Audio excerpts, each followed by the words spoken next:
درود بر شما. ما یک شیت اداره‌کنی چراغ‌های بیرون یعنی چراغ‌های کوچه است که با استفاده از فوتورله که در آن نصب شدگی است و رله زمانی که وقتی وصل خط همون را معین میکند عمل میکند. در اینجا ما یک کلید سه حالته داریم.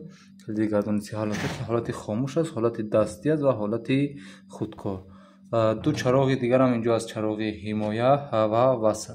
حمایه ما از حمایه فوزان شدتی و کم شدتی حمایه میکند و وصل هم زمانی که چراغ که روشن شدن این چراغ روشن میشد.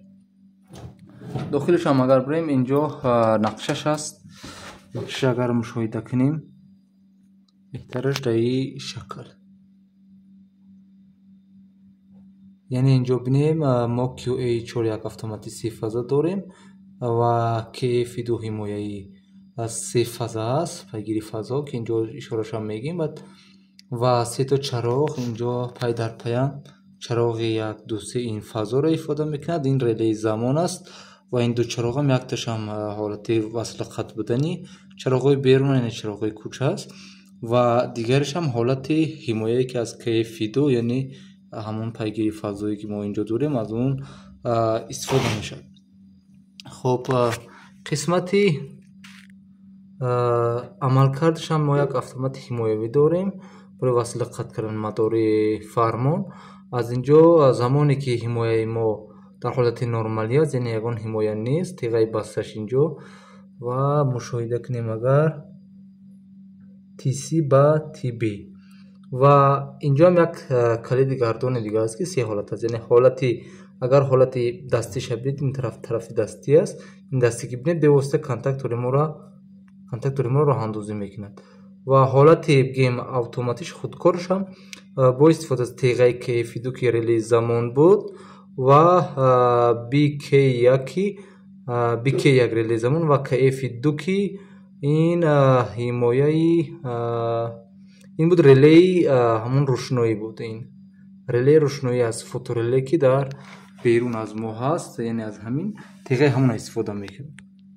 اونجا ما منبعگیری اون رو حمایه فوتورله را اشاره کردگی نیستیم و مهم نیست اونشا، فقط ما تیغه بازی اون استفاده میکنیم و تیغه بازی رله زمانی ما هم اینجاست و ما حاضر همین میریم در رژیم یعنی رجه اگر اینجا بینید در رجه افتو است، چرا که برنامه یکم ما از ساعت 19 و 13 روشن باش تا ساعت 19 و 14، اما این از این قسمت رژیم آن بود.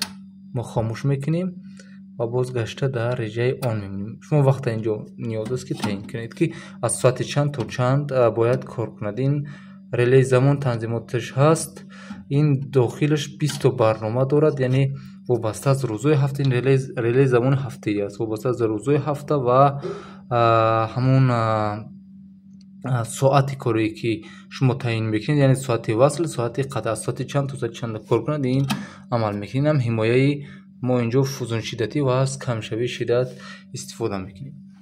خب اگر ما با طور دستی اگر روشن کنیم یعنی اینجا بینیم اگر دستی حالتی دستی ما حالتی خودکار میگذاریم، حالتی خودکار و روشنایی را میپوشونیم. بینید که کانتاکتور را روشن شد.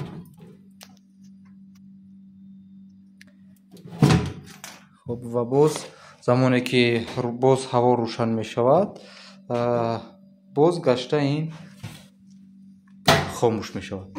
خب این هم از حتما یعنی وصل شوی خچه در اساس همون زمانی که ما تعیین کرده هستیم، یعنی زمانی که در این رله زمان مثال فرض کنیم من میگم از ساعت 18 یا که 6 بگاه تا ساعت 6 سحر کار کن، یعنی وابسته به همون رله زمانی که در اینجا تعیین کرده هستیم.